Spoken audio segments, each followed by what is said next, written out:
बच्चों आज हम पढ़ेंगे समरूप विद्युत क्षेत्र में स्थित विद्युत द्विध्रुव पर पहला बल और दूसरा निकालेंगे बल आघूर्ण। ठीक है बच्चों, कैसा विद्युत क्षेत्र होना चाहिए? समरूप विद्युत क्षेत्र। देखो समरूप विद्युत क्षेत्र बना लेते हैं अपन। सबसे पहले ये समरूप विद्युत क्षेत्र है और समरूप विद्युत क्षेत्र क्या होता है? ऐसा विद्युत क्षेत्र जिसके प्रत्येक बिंदु पर, बच्चों समरूप विद्युत क्षेत्र क्या होता है? ऐसा विद्युत क्षेत्र जिसके प्रत्येक बिंदु पर विद्युत क्षेत्र की तीव्रता का मान समान होता है। ठीक है, अब अपन को क्या लेना है? सबसे पहले अपन ने ले लिया समरूप विद्युत क्षेत्र बना लिया ई।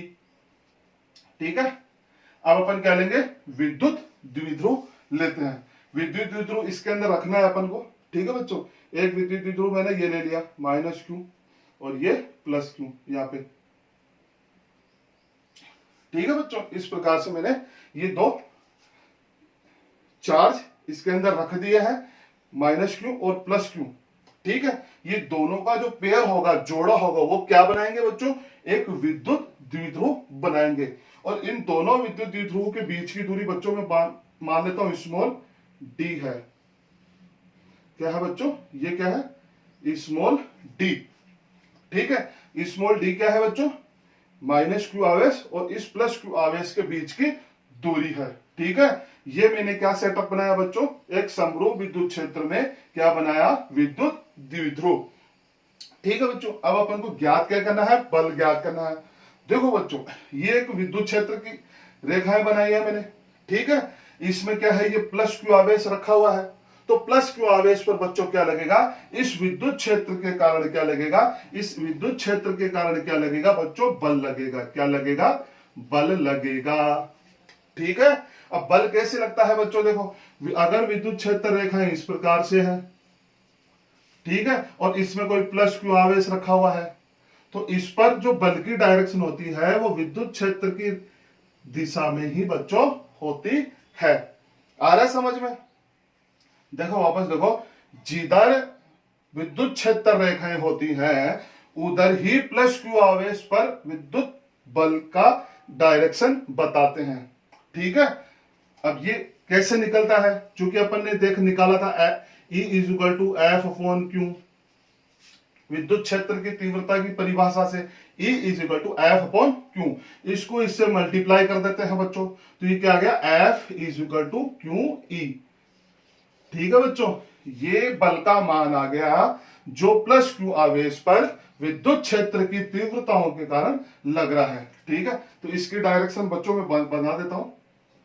इस पर लगने वाले बल की दिशा बच्चों ये हो गई, ये हो जाएगी F = QE, और वेक्टर फॉर्म में इसको बता देते हैं। इसी प्रकार से बच्चों ये -q आवेश भी इसमें विद्युत क्षेत्र में रखा हुआ है, तो -q आवेश पर भी क्या लगेगा बच्चों? विद्युत बल लगेगा।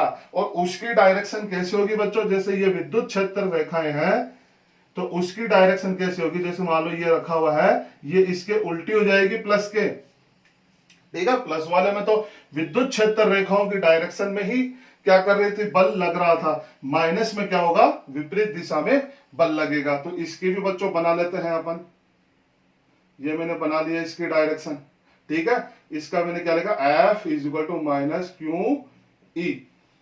ठीक है बच्चों, देखो बच्चों, विद्युत क्षेत्र में दो आवेश +q और -q रखे हुए हैं और दोनों मिलकर एक द्विध्रुव का निर्माण करते हैं। तो इस स्थिति में देखो बच्चों, +q आवेश पर जो विद्युत बल लगता है वो किधर लग रहा है? विद्युत इसमें किधर लग रहा है बच्चों? ये जो क्षेत्र रेखाएं हैं उसी डायरेक्शन में लग रहा है। -q आवेश पर बच्चों किधर लग रहा है? इधर, मतलब जिधर क्षेत्र रेखा है उसके विपरीत डायरेक्शन में बल लग रहा है। तो बच्चों कुल बल अपन निकाल लेंगे। सबसे पहला काम क्या है बच्चों अपने पास में? इस बल की गणना करना। तो बल की गणना कैसे करेंगे बच्चों? बल जो हो जाएगा F नेट बच्चों क्या हो जाएगा? देखो, इसकी डायरेक्शन इधर है, मतलब जिधर विद्युत क्षेत्र है उधर ही है। ठीक है, तो इसकी ये हो गई। अब बच्चों इसकी देखो डायरेक्शन उल्टी है, इसलिए इसको +-QE दोनों को अपन क्या कर देंगे? ऐड कर देंगे बच्चों। ठीक है, दोनों को हमने क्या कर दिया? ऐड कर दिया तो ये कितना हो गया बच्चों 0। जो एफ नेट हो जाएगा बच्चों, जो कुल बल हो जाएगा वो कितना हो गया 0। बच्चों इंपॉर्टेंट रिजल्ट है, जब किसी विद्युत द्विध्रुव को समरूप विद्युत क्षेत्र में रख देते हैं तो समरूप विद्युत क्षेत्र में रखने पर क्या होगा बच्चों, जो बल का मान होगा वो 0 होता है। अब बच्चों अपन निकालेंगे बल आघूर्ण। क्या निकालेंगे? बल आघूर्ण। बच्चों बल आघूर्ण जो था वो 11th क्लास का टॉपिक है, उसमें हमने फॉर्मूला पढ़ा था। बल आघूर्ण होता है बल इंटू बलों के मध्य लंबवत दूरी। क्या पढ़ते हैं बच्चों? बल इंटू बलों के मध्य लंबवत दूरी। देखो यहाँ पे बच्चों बलों की जो मध्य जो लंबवत दूरी है वो कैसी होनी चाहिए? इनकी क्रिया रेखाओं, इसकी क्रिया रेखाओं के बीच की। ठीक है, अब इसकी क्रिया रेखा कैसी होगी बच्चों? देखो इस बल की क्रिया रेखा बच्चों कैसी होगी? ये वाली इसकी क्रिया रेखा है इस बल की। ठीक है, ऐसे। और इसकी क्रिया रेखा क्या है बच्चों? ये है। समझ में आ रहा है? ऊपर वाले बल की क्रिया रेखा बिल्कुल सीधी है और इस वाले बल की क्रिया रेखा भी ऐसे बिल्कुल सीधी मैंने बना दी। अब इन दोनों के बीच की लंबवत दूरी अपन निकालेंगे। लंबवत दूरी कैसे हो जाएगी? इस पॉइंट को इस पॉइंट से मिला देते हैं बच्चों। ठीक है बच्चों, ये वाला एंगल मैंने कह दिया थीटा। ठीक है बच्चों, अब ये वाली दूरी मेरे को निकालनी है। कौन सी दूरी? ये वाली, यहां से लेकर यहां तक की ये लंबवत दूरी हो जाएगी। तो इस पहले अपन बल का मान लिख लेते हैं। बल क्या है बच्चों? बल है क्यूई। क्यूई और लंबवत दूरी। अब देखो बच्चों थीटा के सामने वाली भुजा ये निकालनी है अपन को। ठीक है, तो ये देखो अपने पास में ये तो गिवन है अपने पास में डी। डी गिवन है मतलब कारण। और अपन को क्या निकालना है बच्चों? ये लंब निकालना है। ठीक है, तो ऐसा एक समकोण त्रिभुज में बच्चों, ये कैसा त्रिभुज बन रहा है यहाँ पे? समकोण त्रिभुज में। समकोण त्रिभुज में ऐसा चीज ढूंढो जिनका अनुपात कर्ण और लंब द्वारा दिया जाता है। देखो बच्चों लाल बटे हुए कक्का। ठीक है, देखो यहां से देखो लंब बटे हुए कर्ण। ठीक है, लंब बटे हुए कर्ण। ठीक है बच्चों, ये दूरी, इस दूरी को अपन x मान लेते हैं। तो x बराबर अपने पास में कितना आ जाएगा? लंब कितना हो गया? x हो गया अपने पास में, और कर्ण कितना हो गया बच्चों? d हो गया। तो ये कितना आ जाएगा बच्चों? Sine theta. तो x की वैल्यू जो आ जाएगी अपने पास में कितनी आ जाएगी? d sine theta. आ रहा है बच्चों? तो इसको अपन क्या लिख सकते हैं? x is equal to d sine theta, और ये वैल्यू अपन यहां पर पुट करते हैं d साइन थीटा। ठीक है बच्चों, और बलागुण को व्यक्त करते हैं बच्चों टो से। ठीक है, अब देखो बच्चों ये क्या होता है? Q और D, इनको पास पास में लिख लेते हैं। ठीक है, ये तो Q D E sine theta. अब बच्चों देखो ये Q और D मिलके क्या बनता है? P बनता है। ठीक है, तो इसको अपन लिख लेते हैं P, और ये E साइन थीटा। ये बच्चों अपने पास में हो गया टो का मान। आ रहा है बच्चों समझ में? और इसको अपन वेक्टर रूप में लिखे बच्चों, सदिश रूप में। तो T vector P cross E। आ रहा बच्चों समझ में? बच्चों आपको इस डेरिवेशन का जो रिजल्ट है वो वेक्टर फॉर्म में ही लर्न करना है। Tau is equal to P cross E। Tau is equal to P cross E।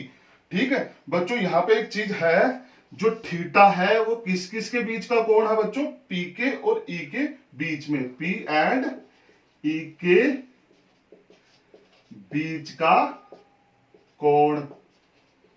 ठीक है बच्चों, आ रहा है समझ में? इसको बच्चों एक बार उतार लो आप ढंग से, फिर इसके आगे की चीज बताऊंगा। ठीक है बच्चों, उतार लिया?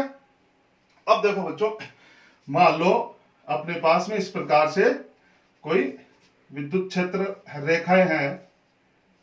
देखो बच्चों समझो, इस प्रकार से विद्युत क्षेत्र रेखाएं हैं। पहला केस ले रहा हूं मैं, और इसमें ये माइनस चार्ज और ये प्लस चार्ज इस प्रकार से रखा हुआ है। ठीक है बच्चों, इसी प्रकार से एक केस हो रहा है बच्चों, ऐसे ये विद्युत क्षेत्र रेखाएं ऐसी हैं, समरूप विद्युत क्षेत्र रेखाएं हैं, और इसमें अपने पास में जो द्विध्रुव रखा हुआ है बच्चों वो ऐसे रखा हुआ है, प्लस Q और माइनस Q। ठीक है बच्चों, इसी प्रकार से बच्चों अपने पास में एक और क्षेत्र रेखाएं ऐसी है, देखो, ठीक है। और इसमें अपने द्विध्रुव कैसे रखा हुआ बच्चों, ये प्लस और ये ऐसे माइनस, ठीक है बच्चों, इस प्रकार से रखा हुआ है, ठीक है। अब देखो बच्चों, इसमें ये जो द्विध्रुव आघूर्ण है उसकी डायरेक्शन कैसे हो जाएगी, माइनस से प्लस की तरफ, ऐसे, ठीक है। इस स्थिति में देखो बच्चों, जो थीटा अपन निकाल रहे थे यहां पे, मैंने कहा था कि जो थीटा है वो किस किस के बीच का कोण है, पी के और ई के बीच का कोण है।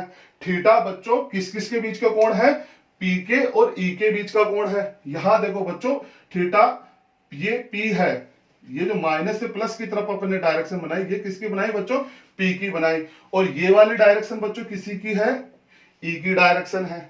दोनों एक दूसरे के सेम हो गए, तो दोनों एक दूसरे के सेम हो गए, तो इसका जो नेट ये निकल के आएगा बच्चों, देखो कैसे निकालेंगे, tau is equal to P E sine theta. यहां से थीटा कितना हो गया बच्चों, 0 डिग्री हो गया। यहाँ पे थीटा बच्चों कितना डिग्री है, 0 डिग्री, क्योंकि दोनों की डायरेक्शन क्या है, सेम डायरेक्शन में है। तो पीई साइन 0, और ये टो यहां से निकल के आ जाएगा बच्चों 0। मतलब बच्चों रिजल्ट क्या निकल के आ रहा है, जब विद्युत क्षेत्र रेखाएं की डायरेक्शन और इस पी की डायरेक्शन अगर सेम डायरेक्शन हो तो इस स्थिति में कोई बलाघूर्ण नहीं लगता है। अब बच्चों ये देखो, इसका देखते हैं, इसमें भी किधर की डायरेक्शन होगी, ऐसी डायरेक्शन होगी बच्चों, माइनस से प्लस की तरफ। विद्युत क्षेत्र रेखाओं की डायरेक्शन बच्चों ये वाली है, और इसमें पी की डायरेक्शन कौन सी है, ये वाली है। मतलब थीटा बच्चों कितना डिग्री हो गया, 180 डिग्री। इस स्थिति में भी देखो बच्चों, tau is equal to P E sine 180 degree, और ये कितना मान निकल के आ जाएगा, टो इज इक्वल टू 0। बच्चों इस स्थिति में भी क्या है, जब विद्युत द्विध्रुव इस प्रकार से रखा हुआ है कि जब विद्युत क्षेत्र रेखाओं की दिशा के विपरीत दिशा में उसकी दिशा हो तो भी बलाघूर्ण का मान कितना होता है बच्चों, 0 होता है। बच्चों ये थर्ड कंडीशन को आप इंपॉर्टेंट है, इसको समझो। इसमें देखो विद्युत क्षेत्र रेखाओं की डायरेक्शन बच्चों ये वाली है, ठीक है। और इसमें द्विध्रुव की डायरेक्शन देखो, द्विध्रुवाघूर्ण की माइनस से प्लस, इस प्रकार से, मतलब कितने डिग्री का कोण बन रहा है बच्चों, 90 डिग्री का कोण बन रहा है। अब देखो बच्चों 90 डिग्री का कोण बनता है तो क्या हो जाएगा, tau is equal to P E sine 90, और साइन 90 का मान कितना होता है बच्चों, 1 होता है। तो यहां से टो कितना आ जाएगा बच्चों, पीई। इस स्थिति में जो बल आघूर्ण का मान होगा बच्चों वो मैक्सिमम होता है, ठीक है बच्चों। इस स्थिति में जो टो का मान होता है वो मैक्सिमम होता है। बच्चों ये जो टो इस प्रकार से लगता है कि ये इस प्रकार से घुमाने की कोशिश करता है उसको, ठीक है। ये जैसे ये मेरा हाथ है बच्चों, देखो ये बलाघूर्ण कैसे लगेगा, ये जो आगे वाला जो इधर इधर ले जाने की कोशिश करता है, और ये जो माइनस वाला है इसको पीछे ले जाने की कोशिश करता है। तो इस प्रकार से ये कैसे घूमेगा बच्चों, इस प्रकार से घूमने की कोशिश करता है। देखो बच्चों जब ये ऐसे घूम के घूमते घूमते घूमते घूमते यहां तक आ जाएगा तो देखो ये वाली स्थिति प्राप्त हो जाएगी बच्चों। कौन सी स्थिति प्राप्त हो जाएगी, ये वाली स्थिति प्राप्त हो जाएगी। तो इस स्थिति में बलाघूर्ण यहां पर आने पर बच्चों कैसे हो जाएगा, 0 हो जाएगा। वापस देखो बच्चों बलाघूर्ण कैसे लगेगा, इस पर इस वाले पर तो इस डायरेक्शन में लगेगा बल, और इस वाले पर इस डायरेक्शन में लगेगा। तो बच्चों ये कैसे घूमेगा, ये घूमेगा ऐसे, देखो ये ऐसे ऐसे ऐसे ऐसे घूमेगा। और बच्चों जब ये ऐसे धीरे धीरे घूमते घूमते ये द्विध्रुव विद्युत क्षेत्र रेखाओं की डायरेक्शन में आ जाएगा, मतलब पहली स्थिति में आ जाएगा। इस स्थिति में बच्चों बलाघूर्ण का जो मान होगा वो 0 हो जाएगा। और इस स्थिति को बच्चों, इस स्थिति को अपन स्थायी साम्य अवस्था की स्थिति कहते हैं, स्थायी साम्य अवस्था। और ये अस्थायी साम्य अवस्था कहलाती है, अस्थायी साम्य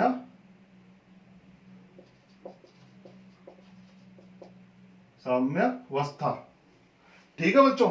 देखो बच्चों कैसे घूमेगा, ऐसे घूमते घूमते घूमते घूमते ऐसे आ जाएगा, स्थायी साम्य अवस्था की स्थिति में आ जाएगा, तब द्विध्रुव पर बलाघूर्ण नहीं लगेगा, ठीक है बच्चों। आप इसे अच्छे तरह उतार लो। सबसे पहले क्या किया देखो बच्चों, अपने ये प्लस क्यू आवेश था, माइनस क्यू आवेश था। प्लस क्यू आवेश पर बल लगेगा इस डायरेक्शन में, माइनस क्यू आवेश पर बल लगेगा इस डायरेक्शन में। वो मैंने बता दिया है कि प्लस क्यू आवेश पर जो बल लगता है विद्युत क्षेत्र रेखाओं की डायरेक्शन में लगता है, और माइनस क्यू आवेश पर जो बल लगता है विद्युत क्षेत्र रेखाओं के विपरीत डायरेक्शन में बल लगता है। दोनों बलों को हमने ऐड किया तो नेट फोर्स अपने पास में अपने बच्चों कैसे आया, शून्य आया। उसके बाद बलागुण अपन ने निकाला। बलागुण क्या काम करता है, इस द्विध्रुव को घुमाने का काम करता है। अगर ये स्थायी साम्य अवस्था की स्थिति में है तो इस पर कोई बलागुण नहीं लगेगा, मतलब ये द्विध्रुव इस विद्युत क्षेत्र में नहीं घूमेगा। इसके विपरीत ये वाली कंडीशन हो तब भी ये इस पर कोई बलागुण नहीं लगेगा।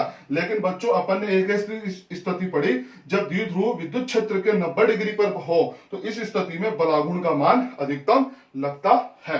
इसे अच्छे तरह से समझिए, एग्जाम के पॉइंट ऑफ व्यू से एक छोटा सा क्वेश्चन 2 नंबर का बन जाता है बच्चों, अच्छे से इसे देख लेना। ठीक है, थैंक यू।